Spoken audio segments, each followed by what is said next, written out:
engkau itu kan juga selama ini selalu memberdayakan orang yang pada dasarnya dia punya semangat ingin punya penghasilan, tapi mungkin secara keterampilan belum utuh, belum sempurna, belum bisa banget lah.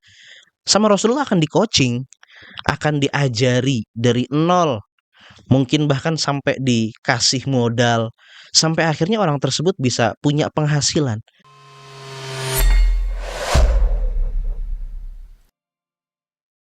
Bismillah, kawan-kawan Nyetvet, kita bertemu lagi.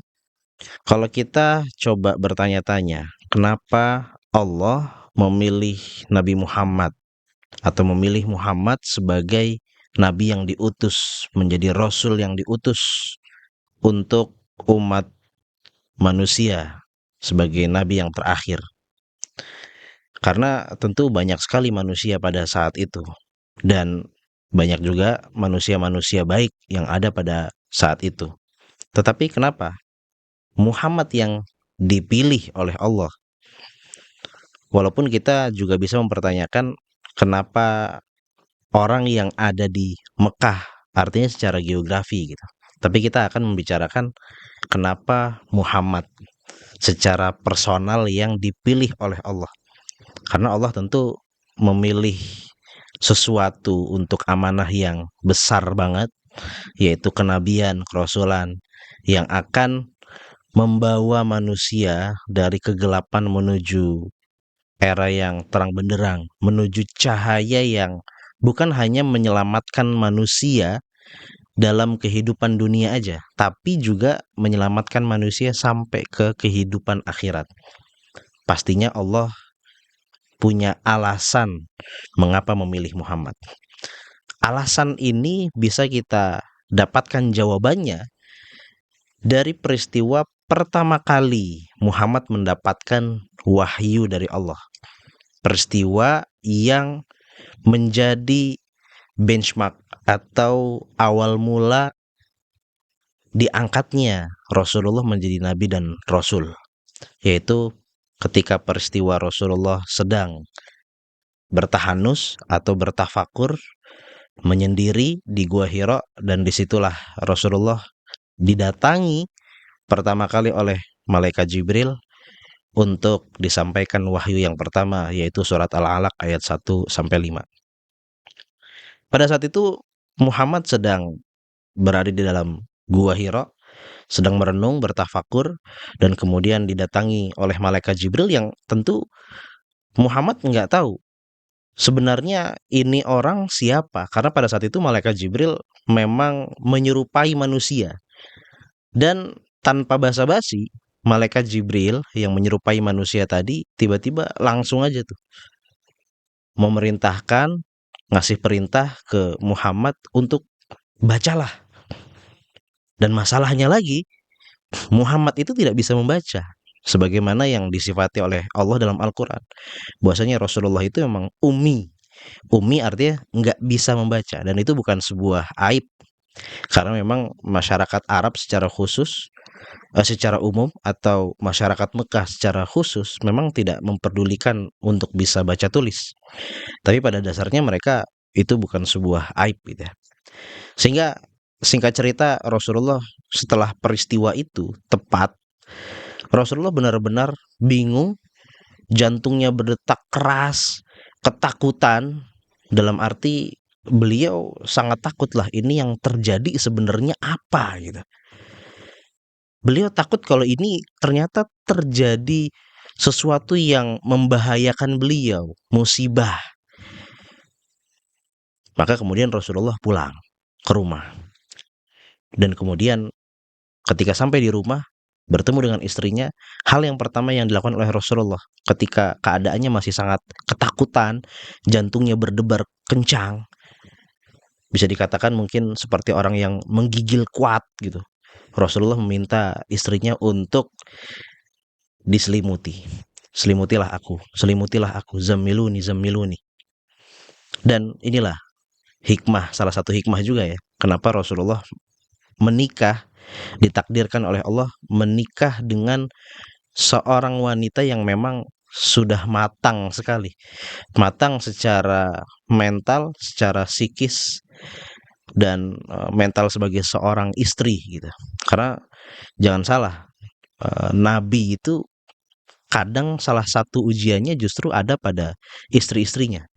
Ada beberapa nabi yang diuji dengan istri-istrinya yang ya bisa dikatakan tidak mendukung lah, tidak mendukung aktivitas dakwah nabi tersebut. Setidaknya ada dua, ada Nabi Nuh dan Nabi Lut, sebagaimana diceritakan dalam Al-Quran oleh Allah. Istrinya Nabi Nuh dan istrinya Nabi Lut tuh intinya nggak mendukung misi dakwahnya suami-suaminya, sehingga akhirnya bukannya menjadi pembantu pendukung, tetapi akhirnya justru malah menghalangi, menjadi batu terjal dalam dakwah suaminya. Tapi Nabi Muhammad, alhamdulillahnya, itu menikah dan didampingi oleh Ibunda Khadijah, dan Ibunda Khadijah benar-benar menjalankan perannya sebagai seorang istri yang hebat sekali. Nggak bisa diungkapkan dengan kata-kata yang mungkin hanya singkat, karena begitu besar kontribusi Ibunda Khadijah dalam dakwah Rasulullah Shallallahu Alaihi Wasallam. Singkat cerita, Rasulullah ketika sudah tenang, Rasulullah menceritakanlah kepada Ibunda Khadijah bagaimana keadaan yang menimpanya tadi di Gua Hira. Ada sebuah peristiwa yang beliau sendiri bingung, ini sebenarnya apa yang kemudian membuat beliau begitu ketakutan. Tetapi Ibunda Khadijah dengan ketenangannya, dengan kematangannya, Ibunda Khadijah sebagai seorang istri mencoba untuk menenangkan suaminya yang sedang ketakutan tersebut. Dan ini dia yang akan menjadi bukti dan jawaban kenapa Allah memilih Muhammad untuk menjadi nabi dan rasul yang terakhir. Ibunda Khadijah menenangkan suaminya dengan mengatakan apa? Wahai suamiku, tenanglah, karena Allah pasti tidak akan pernah membahayakan, memberikan musibah yang besar, yang menakutkan kepada orang yang sebaik dirimu. Engkau itu terlalu baik untuk kemudian mendapatkan musibah yang engkau takutkan itu. Emang kebaikannya kayak gimana sih? Ini kata Ibunda Khadijah sebagai sebuah pengalaman 15 tahun ya. Karena pada saat itu Rasulullah usianya 40 tahun. Dan Rasulullah menikah dengan Ibunda Khadijah itu di usia 25 tahun. Artinya pernikahan ini, kedekatan Ibunda Khadijah dengan Rasulullah itu ya sudah dekat banget lah. Udah tahu lah dalam luar sifat tabiat suaminya ini, Ibunda Khadijah udah benar-benar tahu. Dan kebaikannya apa aja gitu, Ibunda Khadijah tahu. Di sini Ibunda Khadijah kemudian menjelaskan gimana sih kebaikan Rasulullah selama ini. Yang tentu ini kebaikan yang dilakukan oleh Rasulullah atau Muhammad sebelum Muhammad diangkat menjadi nabi dan rasul. Kata Ibunda Khadijah, innaka latasilur rahim. Engkau itu kan selama ini selalu menyantuni kerabat. Silaturahim bukan cuman sekedar say hello ya. Silaturahim itu bukan sekedar say hello, nanya kabar gitu, tapi menyantuni. Nyantuni itu berarti kan ya kalau kerabat kita, saudara kita punya hutang, punya masalah ekonomi, dibantu oleh Rasulullah. Berapapun itu akan dibantu. Kemudian bukan hanya masalahnya kerabat saja yang disantuni oleh Rasulullah, tetapi orang lain gitu ya, selain kerabat yang punya kesulitan apapun, bahkan kesulitan finansial, itu akan dibantu juga oleh Rasulullah. Ibunda Khadijah mengatakan, wa tahmilul kal, engkau yang selalu menanggung atau mengambil alih beban orang lain. Bukan cuma meringankan Rasulullah itu. Orang lain punya masalah finansial katakan, punya masalah ekonomi, datang tiba-tiba curhat ngalor ngidul, tiba-tiba ujung-ujungnya minjem duit karena ada masalah ekonomi. Mungkin punya masalah katakan 100 juta gitu. Yang dilakukan oleh Rasulullah bukan hanya sekedar meringankan. Mohon maaf nih, cuma ada 5 juta, mudah-mudahan bisa meringankan. Enggak. Rasulullah mengambil alih, artinya 100 juta itu juga yang akan dibayarkan atau diberikan oleh Rasulullah untuk mengambil alih beban orang tersebut. Dan itu orang lain, bukan kerabatnya. Enggak nyampe di situ doang. Tetapi Rasulullah wa taksibul ma'dum, kata Ibunda Khadijah. Engkau itu kan juga selama ini selalu memberdayakan orang yang pada dasarnya dia punya semangat ingin punya penghasilan, tapi mungkin secara keterampilan belum utuh, belum sempurna, belum bisa banget lah. Sama Rasulullah akan di-coaching, akan diajari dari nol, mungkin bahkan sampai dikasih modal, sampai akhirnya orang tersebut bisa punya penghasilan. Itu Rasulullah tuh kayak gitu. Wa tuqri'ud dhaif. Engkau kalau selama ini juga kan kalau ada tamu yang datang, engkau selalu menjamu tamu tersebut dengan begitu mewah, dengan begitu royalnya, seakan-akan itu adalah jamuan raja atau istana gitu. Ya namanya jamuan raja kayaknya nggak mungkin deh cuman dikasih ya hari ini mungkin dikasih seblak doang gitu atau cuman rujak, enggak. Tuqri'ud dhaif itu berarti jamuan yang begitu mewah lah gitu. Wa tu'inu ala nawaibil haq, dan engkau selalu berada di garis terdepan untuk membela kebenaran dan orang-orang yang benar. Artinya Rasulullah itu nggak bisa gitu ngelihat orang yang berada di atas kebenaran kemudian terzolimi, kemudian tersakiti, terpinggirkan. Enggak. Kebenaran harus berada di garis terdepan dan beliau selalu membela yang ada di depan. Itu testimoni dari Ibunda Khadijah. Testimoni yang memang tiba-tiba keluar gitu. Tiba-tiba apa ya? eh, Begitu saja keluar mengalir atas dasar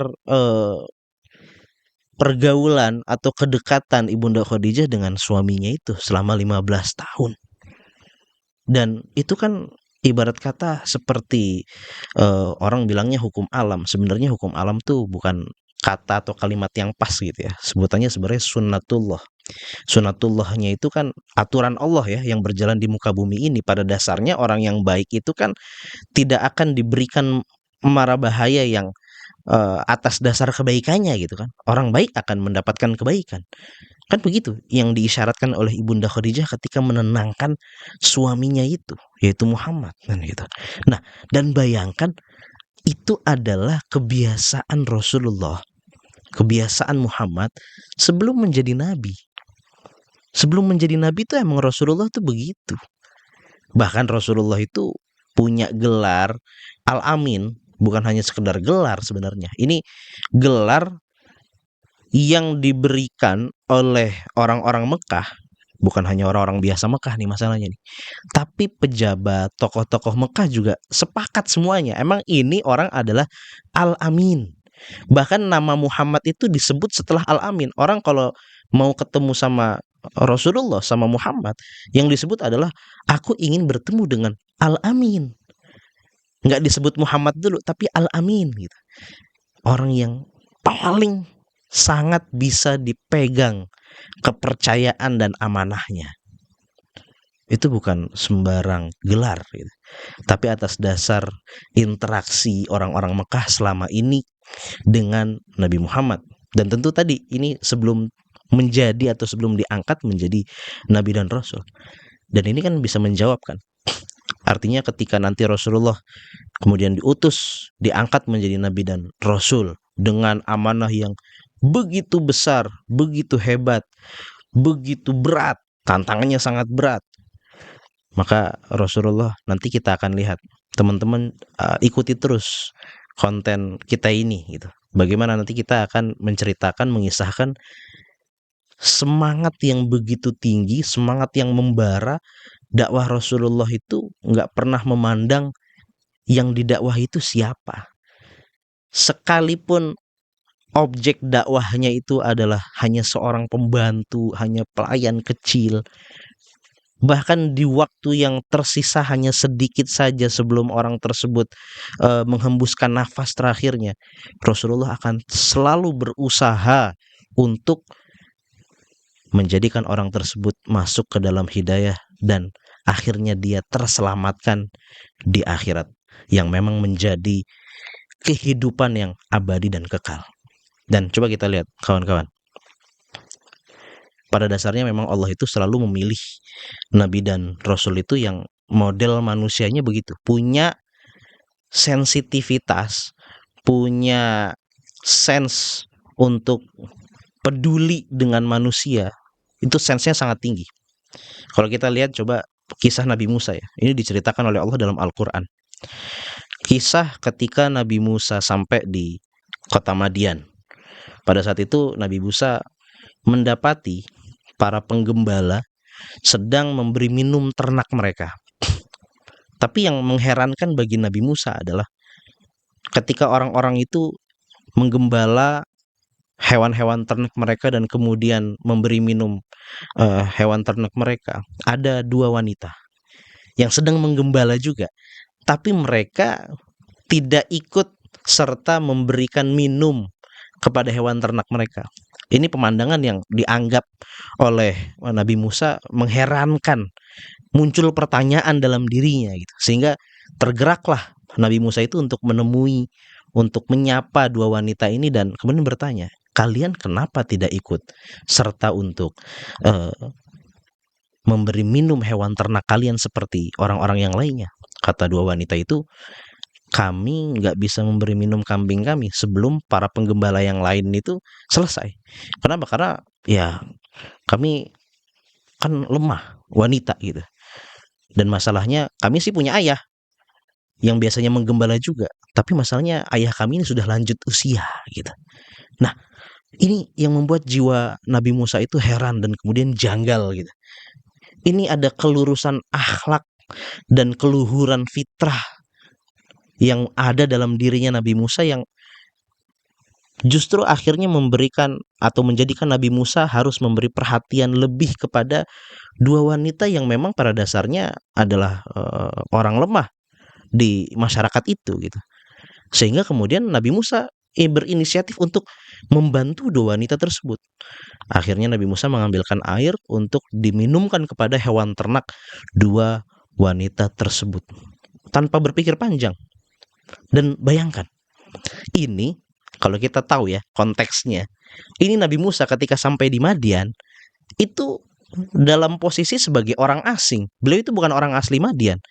Dan beliau itu baru saja pergi atau katakan melarikan diri dari kejaran musuh, dari kejaran Firaun. Artinya dalam keadaan yang bukan di wilayahnya sendiri, dalam keadaan katakan ngos-ngosan lah, capek, letih gitu ya. Ngelihat ada dua wanita yang agak kesulitan, butuh perhatian, butuh bantuan. Beliau sense-nya tinggi untuk membantu, untuk membantu orang yang kesulitan, yang lemah ini. Ya akhirnya beliau tanpa berpikir panjang langsung membantu dua wanita tersebut. Dan bayangkan, orang-orang yang sebenarnya ya katakan tetangganya dua wanita tersebut kan nggak ada yang peduli kan. Ini dua wanita ini butuh untuk dibantu, untuk didahulukan lah bahasanya begitu. Tapi nggak ada yang peduli. Justru Nabi Musa yang sebagai orang asing dalam keadaan letih yang membantu dua wanita tersebut. Tingkat kepeduliannya sangat tinggi banget.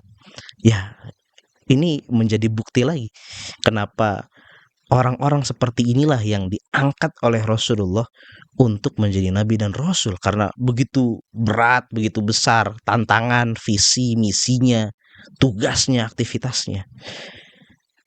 Karena Allah memang tidak memilih orang yang asal-asalan untuk mengemban tugas amanah yang besar ini. Dan itulah yang bisa kita dapatkan jawabannya ketika kita bertanya-tanya, kenapa Muhammad yang diangkat menjadi nabi dan rasul pada saat itu? Kenapa bukan yang lain? Padahal kita tahu di masa Rasulullah, bahkan di Mekah sendiri, ada beberapa orang yang pada dasarnya sudah menganut agama yang ya katakan masih lurus lah gitu. Nasrani masih lurus atau masih mengikuti ajaran Nabi Ibrahim yang lurus gitu. Contohnya kan seperti Waraqah bin Naufal gitu. Sepupunya Ibunda Khadijah, dia masih dalam agama yang lurus kan. Dan juga ada beberapa orang yang lainnya gitu. Dan tidak banyak, memang orang-orang lurus pada saat itu tidak banyak gitu. Tapi ternyata Allah memilih Muhammad karena kelurusan akhlaknya, Dan kita kan selalu merasa nyaman kan kalau kita punya teman, kita punya saudara, kita punya rekan kerja, kita punya teman gitu ya, yang memang orangnya tuh bener-bener lurus akhlaknya gitu, bisa dipercaya, bisa kita andalkan lah gitu. Dan kita akan tahu nih gimana emang semangat dan keaktifan Rasulullah untuk mengemban misi dakwah yang intinya adalah menjaga manusia, melindungi manusia, menarik manusia dari kekelaman, dari api neraka yang nanti akan menunggu bagi orang-orang yang tidak mau beriman dan membuat kerusakan di muka bumi. Simak terus konten kita dan jangan lupa subscribe, like, dan komen. Wassalamualaikum warahmatullahi wabarakatuh.